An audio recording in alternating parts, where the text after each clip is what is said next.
Okay, so normally we film most of this channel out in my dad's shop. Normally we're not here in my garage, and why is that? Well, because there's no motorcycles here. I bought a CRF 450L Dual Sport a while ago, and I've really featured that bike on the channel because it's basically been everything I've ever wanted in a bike. I leave it at my dad's house. He's 15 to 20 minutes away from me, so why would I do that? Well, he's got property, so I ride with the kids. We leave their bikes there too, and it's a lot of work to load a bike just to go 15 minutes. So if I leave it there, when we're over, I can ride with the kids.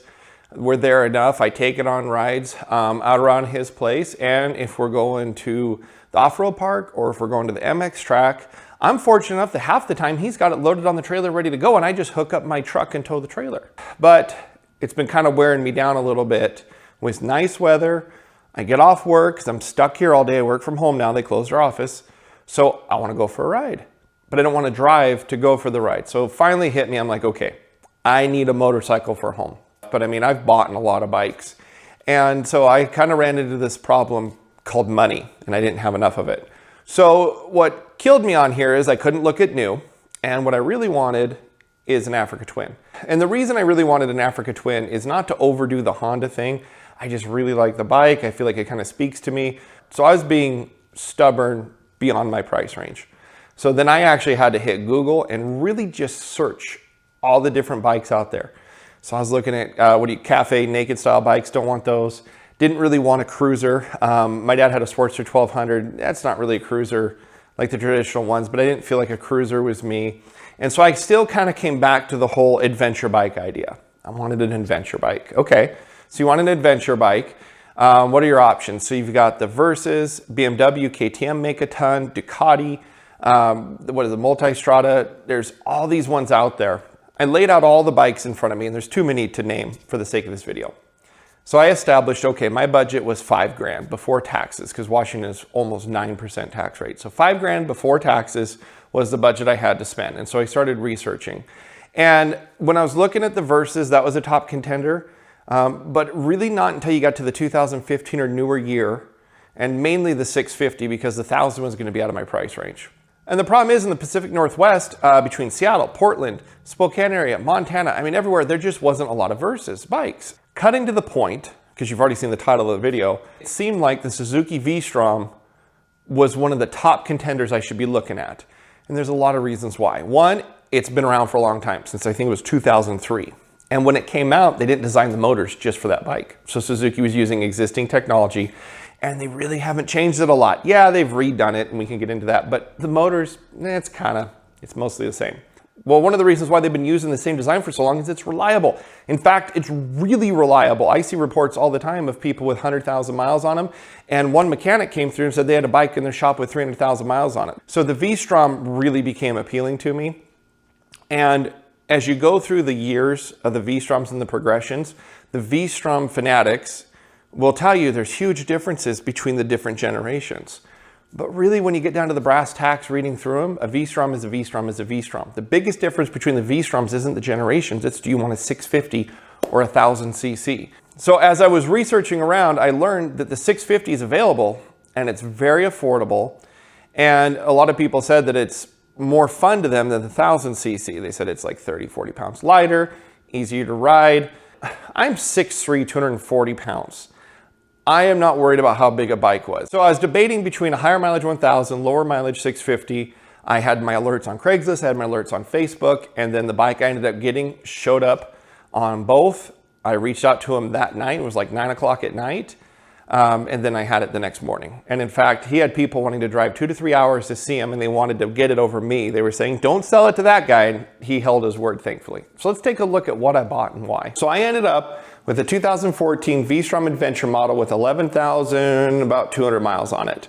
But what caught my eye above anything else is as I zoomed in and out of the pictures, this thing had everything on it. This had every accessory. And if you guys have ever bought a motorcycle and decked it out, you know how worthless accessories are on the used value. Nobody cares. Nobody cares what you thought would be a cool accessory. So you just take a bath on all the money you put on in accessories. The bike holds value, your accessories don't mean squat. And that's what happened to this guy. So one of the first things I saw in the picture, he took this seat Sent it off, had the seat modified to be more cushiony. Now, I will say it's a saddle seat, which is great in a straight line. I'm not really the biggest fan through corners and stuff. I would prefer to have the Seat Concepts tall seat mod on here, so I might do that later. I'm 6'3". But being the adventure model, we got the huge Suzuki storage on here, which is fantastic. He put a trunk back here. He changed the windscreen. He put heated grips on it. It's not on the kickstand. It's on the $300 Suzuki center stand. He put a skid plate on it. He put a quad lock mount on it. He put a tank bag on it. You know, I mean, and I think, and there might be a couple other things he did on it here too, but I mean, do you kind of get the point on here? This thing was loaded. With this thing being so loaded, it served the key problem I was actually having. I don't know how much I'm gonna ride. I don't know how much pavement time I'm gonna want. I don't know how much time I'm gonna spend off-road since I have a 450L. I don't know if I'm gonna deck out the luggage. I don't know if my wife's gonna ride with me. I don't know if the kids will burn out riding with me. I don't know. And what's so cool about this package right here is for $5,500, I have a bike now that I can eventually fill in all those blanks. How much you're gonna ride, where you're gonna go, who's riding with you, how much luggage are you taking, what are you doing, how much wind are you gonna have, do you want open wind, close? I mean, all these things that you kind of don't know, I now get to figure out. And you know, who knows, 5 years from now, I might just keep riding this thing. But the next bike I go to buy after this one, this bike is pulling me into the road riding scene. Historically, my whole life, I've been off-road. I have spent almost all my time off-road. This bike now puts me on the road scene. So with so many things unknown about me and what I want to do with a bike for how certain I normally am for things, this really covers it. So there's only one thing missing here amongst all the things this bike has. It's missing the motor size. And if we want to talk about this motor, the simplest way I can put it is, it's not fast, but it's not slow. Let me show you guys a quick clip I took riding on this kind of accelerating.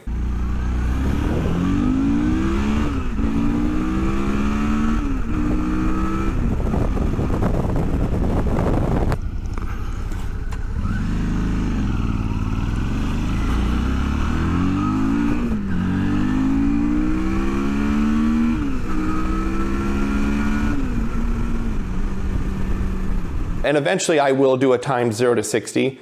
But one of the biggest problems I have with this bike right now as far as doing a 0 to 60 that I'm debating on if I'm gonna fix or not is the speedometer is 5 miles per hour off.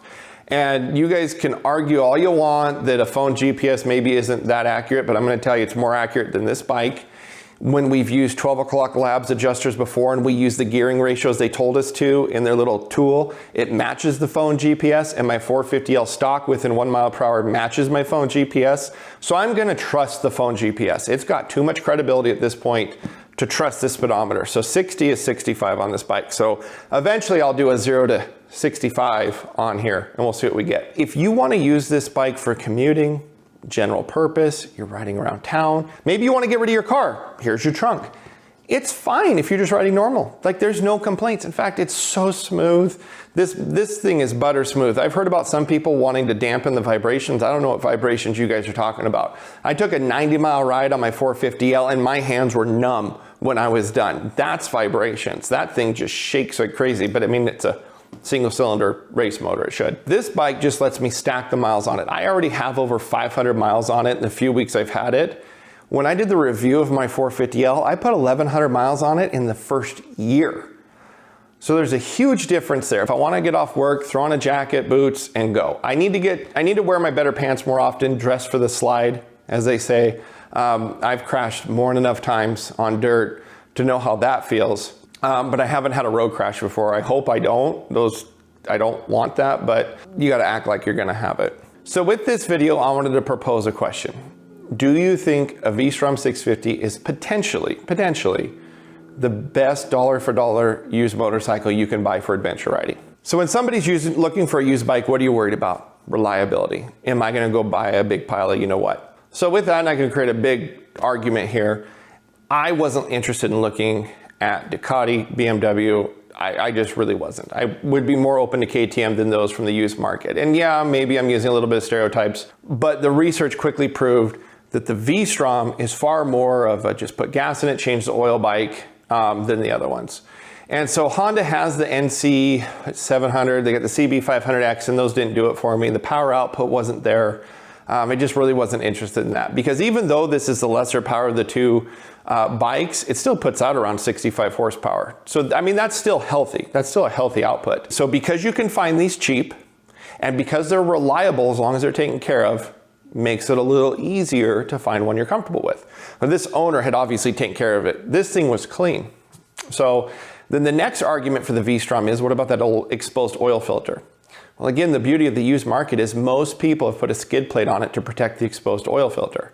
So almost all the bikes I looked at had the skid plate. So that made it a non-issue. This guy happened to put a really nice one on, but it took that issue out for me.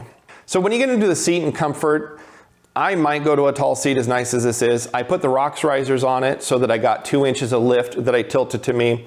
And I've also from Adventure Tech ordered lowering foot pegs. They're gonna lower my foot pegs an inch. And I'm just gonna see how the ergonomics go. I never fault any manufacturer for their ergonomics, because it's very rare to find a bike out of the box that you're just happy with. At least for me at my height, it doesn't happen. So I never judge there. So then the next thing with this bike, especially if you're new to the market, new rider, on a budget, what's interesting is the 19-inch front tire. Now the Africa Twin runs a 21-inch front tire, and then the Versys and then the Yamaha Tracer 900, those run a 17-inch front tire. So when an object's in motion, that object tends to want to stay in that motion. So the bigger the wheel and the faster it's turning, it's going to resist change. And so in theory, the Africa Twin will not corner as good on the road as the Versys or Tracer because they have a 17-inch front tire. And that's true. I mean, it is true. But the bigger the tire, the easier it is to roll over rocks, the easier it is to roll over dips off-road. And so if you're not committed one way or the other, you're not sure which way you're going to go, this has a 19-inch. So to me, I'm like, okay, it's kind of meeting right in the middle. For somebody like me who has money to spend, who doesn't know what the hell to spend it on, that middle ground made a lot of sense. Now, I will tell you, I've watched a lot of reviews of the Africa Twins. I've seen videos of those things flying through corners. From everything I can tell, the Africa Twin does just fine on the road within legal speeds. If you want to go track riding, Tracer's a better option, or the Versys 1000. Both those look like a lot of fun. But if you're going to go track riding, I wouldn't go this way or the Africa Twin. But for normal use, you're not speeding, I don't think the front tire of the Africa Twin on road's really that big of a deal. I've always enjoyed going for a ride, and if I see a road, dirt or not, I like to know I can go down it. No, I mean, obviously you're not going to single track this, you're not going to take this extreme off-roading, but if you want to go adventure, I think this will take care of it. And so once I've done my adventuring around my home and my area for the next few years, I'm going to know, do I need all this luggage? I need this. This is cool. Run errands, stick your helmet in it while you're in the store. I like that. The tank bag's cool. It kind of gets in the way, but I mean, it's nice. And honestly, if I want to get wind blasted, I got my 450L. I personally enjoy the windshield on here. I find it less fatiguing. You know, I'll also add on here, I've been riding with the kids a lot, and I like having this right here so that, you know, they're not going to fly off. My wife hasn't ridden with me yet, but it kind of comes a little too far forward on the seat for her. So if she rides with me, I'm going to take it off. But this has been great. Been riding with the kids, put a ton of miles on it. There's like no vibrations. It's smooth. It's fun. Yeah, I'm always going to have a true dirt bike. So my 450L is a true dirt bike. And now that I've had this, I want to have a bike that is capable of carrying the luggage and giving you an adventure. So if this is what adventure biking is, I want an adventure bike. So now the purpose for me, unless I come into a big wad of cash, is to ride this bike for a while and see how I like it. Is it reliable? Where do we go with it? How do I like it? How do I like it compared to the 450L? In fact, when we go do the loop around Priest Lake again this year, Dan's going to be on his 450L with the San Diego Powerhouse kit, and I'll be bringing this, and we're going to swap back and forth. And then we're going to do, after that video, we're going to do a full kind of sit down comparison of just if you're fire road riding with pavement, what's the right bike. If there's anything you guys want to see or know on this bike, or you'd like to see me do with it, let me know. Might be something we might be able to put together over time. From there, I'm just gonna ride it. I'm gonna enjoy it. So anyways, guys, thanks for watching. Appreciate your time, and be sure to keep on riding.